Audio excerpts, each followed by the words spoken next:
ئێمە ئەگەر چی هیوایەکمان هەبوو بەوەی کەرتی پەروەردە بگەڕێتەوە دۆخی ئاسایی خۆی، بەڵام بەداخەوە ئەم ڕێکەوتن و فێڵکردن لە هاوڵاتیان ئەوەندەی تر بێهیوای کردین لە باشکردنی بژێوی ژیانمان و لە ئێستادا لە هەموو کات تووڕەتر و بێهیواترین و ئەمەش ناڕەزایی بەرفرۆوانی بەدوادا دێت، بە تایبەت لەگەڵ گرنگترین کەرت کە ژیان و گیانی خەڵکی لەسەر بەندە کە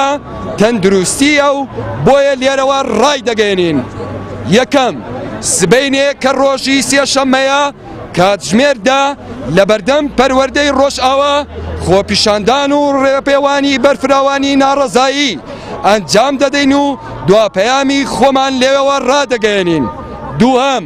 داوا لەسەر جەمچین و توێژەکان دەکەین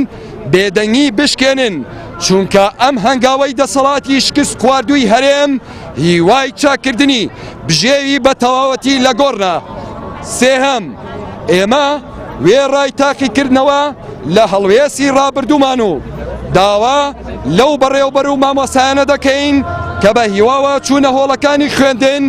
بگەڕێنەوە سەر چقام و پێکەوە داکۆکی لە مافەکانمان دەکەین، چونکە ئەم دەسەڵاتە لە ئاست هیواکانتان نەبوو.